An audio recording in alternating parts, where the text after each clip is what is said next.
Hello class 10th, welcome back to our channel science for 10th। कैसे हो आप सभी? तो चलिए जल्दी से आगे कंटिन्यू करते हैं हमारा जो चैप्टर हमने शुरू किया था, मेटल्स एंड नॉन मेटल्स।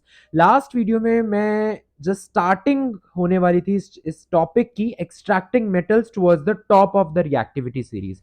यानी ऐसे मेटल्स जो कि रिएक्टिविटी सीरीज के टॉप में प्रेजेंट है। ऑब्वियसली काफी ज्यादा रिएक्टिव होते हैं, दे आर हाईली रिएक्टिव। इनको कैसे इनकी ओर्स से एक्सट्रैक्ट किया जाता है उसका प्रोसेस हम शुरू ही करने वाले थे। मैं आपको थोड़ा सा बताया था, उसके बाद कुछ इश्यूज की वजह से, कुछ डिस्टर्बेंसेस की वजह से आई हैड टू स्टॉप। लेकिन अब हम कंटिन्यू करते हैं इस वीडियो में। लेकिन उससे पहले आपने अगर अभी तक चैनल को सब्सक्राइब नहीं किया, जल्दी से कर दे बच्चों। And do not forget to like share. Okay, तो लेट्स स्टार्ट। तो पहला क्वेश्चन जो हमारे दिमाग में आना चाहिए वो ये है कि जो कार्बन है, यानी हम अभी ऊपर तक देख रहे थे, जैसे जो मेटल्स हैं जो मीडियम रिएक्टिविटी वाले भी हैं, उनमें उनमें कार्बन का इस्तेमाल किया जाता है एज ए रिड्यूसिंग एजेंट, ताकि हम ऑक्साइड से मेटल निकाल सके, राइट। लेकिन carbon can not reduce the oxides of these highly reactive metals जो कि top of the reactivity series पे प्रेजेंट है। फॉर एग्जांपल हो गया सोडियम, मैग्नीशियम, कैल्शियम, एल्यूमिनियम, ये सारे हाईली रिएक्टिव हैं। इनके ऑक्साइड्स से इनको निकाल पाना carbon as a reducing agent की मदद से नहीं हो पाता। यानी कार्बन इन मेटल्स को इनके ऑक्साइड ओर से नहीं निकाल पाता। तो अब इनको निकालना तो हमें पड़ेगा। तो कौन सा प्रोसेस है? The process is electrolysis. Electrolysis is the process by which जो ये हाईली रिएक्टिव मेटल्स हैं इनको इनकी ऑक्साइड ओर में से एक्सट्रैक्ट किया जा सकता है। और प्रोसेस का नाम क्या है? इलेक्ट्रोलिसिस। इलेक्ट्रोलिसिस से ही हमें समझ में आ रहा है कि इलेक्ट्रिसिटी का कहीं ना कहीं इस्तेमाल है। और आपने इलेक्ट्रोलिसिस ऑफ ब्राइन भी पढ़ा हुआ है चैप्टर नंबर 2 में, तो अभी तक आपको पता होना चाहिए पासिंग ऑफ इलेक्ट्रिसिटी। सो वही प्रोसेस है। लेकिन इलेक्ट्रोलिसिस किसका होगा? इन मेटल्स के मोल्टन क्लोराइड का, यानी क्लोरीन का, क्लोराइड का वाला जो कंपाउंड बनता है। यानी जब ये मेटल्स क्लोरीन गैस के साथ रिएक्ट करके कंपाउंड बनाते हैं, यानी जो और बेसिकली क्या बात हो रही है कि ये जो मेटल्स क्लोराइड फॉर्म में होंगे, इनकी मोल्टन क्लोराइड फॉर्म में जब इलेक्ट्रोलिसिस होगा तब जाके इनको एक्सट्रैक्ट किया जा सकता है।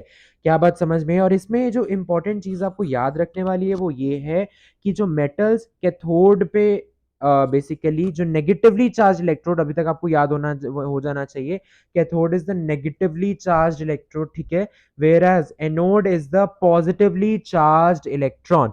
सो मेटल्स कहाँ पे जाके, यानी प्योर मेटल, हम मतलब बेसिकली अभी प्योरिटी की बात नहीं करूंगा मैं, सिंपली मेटल्स को एक्सट्रैक्ट कर रहे हैं हम। तो मेटल्स कहाँ पे डिपॉजिट हो जाएंगे? कैथोड पे जाकर डिपॉजिट हो जाएंगे। और क्लोरीन कहाँ पे लिबरेट होगी, यानी इवॉल्व होगी? एनोड पे इवॉल्व होगी। और ये रिएक्शंस आपको अच्छे तरीके से याद करने हैं। क्या बात समझ में आई है आप सभी बच्चों को? और सिमिलरली एल्यूमिनियम की अगर मैं बात करूं, उसकी भी इलेक्ट्रोलिटिक रिडक्शन होती है, लेकिन उसमें ऑक्साइड की फॉर्म में होती है। सो बस आप ये याद कर लीजिए कि सोडियम क्लोराइड एक एग्जांपल याद कर लो, और एल्यूमिनियम ऑक्साइड वाला आप दिमाग में रखें प्लीज, ठीक है। कैथोड पे हमेशा होती है रिडक्शन, कैथोड पे होती है रिडक्शन, एनोड पे होती है ऑक्सीडेशन, ठीक है। अब आप जब 11th क्लास में जाते हो तब आप पढ़ते हो कि oxidation is the loss of electrons, okay, and reduction is the gain of electrons. अभी हमें इतनी डेप्थ में नहीं जाना। आपको वैसे ये रिएक्शंस भी याद करने की जरूरत नहीं है क्योंकि एनसीईआरटी नहीं पूछती है। It's just for higher competitive exams. अगर आप पूछोगे कमेंट सेक्शन में बताओगे, I will make a separate dedicated video on this कि reduction in terms of transfer of electrons कैसे डिफाइन होता है, ऑक्सीडेशन क्या होता है, एनोड पे क्यों ये वाला प्रोसेस होता है, कैथोड पे क्यों हमारा ये रिडक्शन होता है हमेशा, एनोड पे क्यों हमेशा ही ऑक्सीडेशन होती है। ये सब थोड़े हाई कंसेप्ट हैं, इतने भी मुश्किल नहीं है, इट्स इजी, लेकिन 10th के लिए रिक्वायर्ड नहीं है। ओके, ये तो चलो एनसीईआरटी वालों ने जस्ट ऐसे इंक्लूड कर दिया यहाँ पे, ठीक है। अब बात आ जाती है फाइनली रिफाइनिंग की। हमने अब मेटल्स को एक्सट्रैक्ट कर लिया उनकी ओर्स से। अब हमें प्योरिटी भी तो देखनी पड़ेगी ना। हो सकता है कि जो हमने एक्सट्रैक्ट किया इसके अंदर कुछ ना कुछ इम्प्योरिटीज रह गई हो, तो वो इम्प्योरिटीज को रिफाइन करना पड़ेगा, हटाना पड़ेगा, ठीक है। एंड वो प्रोसेस क्या है जिससे होता है? Electrolytic refining. These are very important, ठीक है। चाहे वो मेटल्स हो लो, मतलब जो सबसे नीचे प्रेजेंट है रिएक्टिविटी सीरीज के, they are placed at the low level, या वो मीडियम रिएक्टिविटी के हो या हाई रिएक्टिविटी के। फाइनली अब तक हमने क्या सीखा, अब तक हमने मेटल्स को एक्सट्रैक्ट कर लिया है, जितने भी, चाहे वो लो वाले हो, मीडियम वाले हो, हाई वाले हो, अब हमने एक्सट्रैक्ट कर लिया। अब इन सबका प्योरिफिकेशन वाला पार्ट एक कॉमन प्रोसेस है, दैट इज इलेक्ट्रोलिटिक रिफाइनिंग। अब इस इलेक्ट्रोलिटिक रिफाइनिंग वाले प्रोसेस में क्या होता है बच्चों, ध्यान से पढ़ो क्योंकि ये बहुत इंपॉर्टेंट चीज है। इसके अंदर इलेक्ट्रोलाइट क्या लिया जाता है, एसिडिफाइड कॉपर सल्फेट। क्या बात समझ में आई? बेसिकली आप जनरलाइज्ड फॉर्म में अगर आप बोलो तो आप ऐसे बोल सकते हो, इलेक्ट्रोलाइट यानी ये जो सोल्यूशन जिसके अंदर ये दो इलेक्ट्रोड्स को डिप किया हुआ है, it is taken as the solution of the metal salt, जिसको प्योरीफाई करना चाह रहे हो आप, ठीक है। अब जो इम्प्योर मेटल है, यानी जो अभी अभी जस्ट आपने फ्रेशली एक्सट्रैक्ट की है, वो अभी भी हो सकता है उसमें इम्प्योरिटीज हो, तो ये जो इम्प्योर मेटल है, ये आप एनोड वाली जगह पे इसको टांगोगे, ठीक है। एनोड मतलब पॉजिटिवली चार्ज इलेक्ट्रोड की फॉर्म में इसको इसका इलेक्ट्रोड बना के रखोगे। और एक और थिन स्ट्रिप लेंगे हम कैथोड वाली जगह पे, और वहां पे क्या होगा, हमेशा प्योर मेटल होगा। हम अलग से प्योर मेटल वहां पे लगाएंगे। कहां पे लगाएंगे? कैथोड वाली जगह पे हम प्योर मेटल वाली स्ट्रिप लगाएंगे, एनोड वाली जगह पे हम इम्प्योर मेटल वाली स्ट्रिप लगाएंगे। एंड जो सोल्यूशन जिसके अंदर ये दोनों इलेक्ट्रोड्स डिप हुए हुए हैं, इसके अंदर हम एसिडिफाइड कॉपर सल्फेट, या सिंपली आप लिख दो कॉपर सल्फेट लिख के यूज होएगा एज एन इलेक्ट्रोलाइट, ठीक है। अब इस इलेक्ट्रोलाइट से जब इलेक्ट्रिसिटी पास होगी, सब डेफिनेटली जो हमारे पास यहाँ पे एनोड पे इम्प्योर जो मेटल लगा हुआ है, फॉर एग्जांपल यहाँ पे इन्होंने कॉपर का लिया हुआ है एग्जांपल, ठीक है। इम्प्योर कॉपर प्लेट है एनोड पे, तो वहां से कॉपर आयंस डिसॉल्व होंगे इलेक्ट्रोलाइट में, और इलेक्ट्रोलाइट से प्योर मेटल पे जाते रहेंगे। क्या बात आप सभी बच्चों को समझ में आई? एन इक्विवेलेंट, अब एक और इंपॉर्टेंट चीज यहाँ पे ये भी है कि N equivalent amount of pure metal from the electrolyte is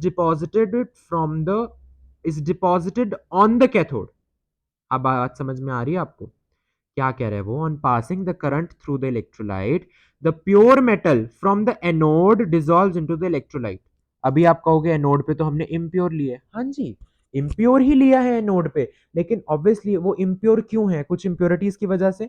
तो वो जो इम्प्योर में से प्योर वाला हिस्सा है वो बाहर निकल के डिसॉल्व हो जाएगा इलेक्ट्रोलाइट में, और इलेक्ट्रोलाइट से वो सारा हिस्सा चला जाएगा किस पे, प्योर वाली मेटल स्ट्रिप जो कि कैथोड पे लगी हुई है। अब इम्प्योर में से प्योर वाला हिस्सा तो डिसॉल्व होके फिर कैथोड पे जाके चिपक गया पानी के, मतलब इलेक्ट्रोलाइट के अंदर से। पहले इम्प्योर वाली मेटल स्ट्रिप जो कि एनोड पे थी, वहां से प्योर वाला डिसॉल्व हुआ इलेक्ट्रोलाइट में, फिर इलेक्ट्रोलाइट से वो किस पे चढ़ गया, कैथोड वाली प्योर मेटल स्ट्रिप पे चढ़ गया। अब जो एनोड पे प्योर तो सारा हट गया, एनोड से प्योर हमने सारा डिसॉल्व करवा के वहां पे चढ़ा दिया कैथोड पे, तो अब एनोड पे बचा क्या? कुछ भी नहीं बचा, इम्प्योरिटीज बची, वो नीचे गिर जाएंगी। So the soluble impurities go into the solution, whereas the insoluble impurities settle down at the bottom of the anode। अब ध्यान से सुनो इस पे, जो इम्प्योरिटीज है वो दो तरह की हैं, सॉल्युबल, इनसॉल्युबल। सॉल्युबल मतलब जो डिसॉल्व हो सकती है पानी के अंदर, इनसॉल्युबल मतलब जो नहीं होती डिसॉल्व। सो ऑब्वियसली जो सॉल्युबल होगी तो वो इलेक्ट्रोलाइट के अंदर मिल जाएगी इम्प्योरिटीज। एनोड में इम्प्योर मेटल था ना, तो उसके अंदर जो इम्प्योरिटीज थी जो सॉल्युबल है, जो पानी में घुल सकती है, वो इलेक्ट्रोलाइट वाले सोल्यूशन में घुल जाएगी, ठीक है। पानी में घुल सकती है, किसी भी सोल्यूशन की मैं बात करूं। और जो इनसॉल्युबल इम्प्योरिटीज है, वो एनोड वाले इलेक्ट्रोड के नीचे जाके सेटल डाउन हो जाएगी। इनसॉल्युबल मतलब क्या? सॉल्युबलाइज नहीं हो पा रहा, राइट, तो वो नीचे जाके बैठ जाएगी। और इस इनसॉल्युबल इम्प्योरिटीज जो कि एनोड के नीचे सेटल डाउन हो गई है, इसको नाम दिया जाता है एनोड मड। और ये काफी इंपॉर्टेंट है, बोर्ड्स में काफी बारी पूछा गया, डायरेक्ट पूछते हैं कभी कभी तो, व्हाट इज एनोड मड। तो आपको ये जानना बहुत इंपॉर्टेंट है। क्या बात समझ में है? ठीक है, तो अभी के लिए इतना ही। नेक्स्ट वीडियो में we'll complete the chapter in which I will teach you corrosion and कुछ इंपॉर्टेंट चीजें हैं जो आपको याद होनी चाहिए in the form of MCQs, it can be asked. तो it can be asked, so I'll tell you in the next video. Till then, like, share and subscribe to this channel, and keep on studying, keep making notes. I know you all are going to rock in your board exams. Thank you so much for watching, dear students. All the best.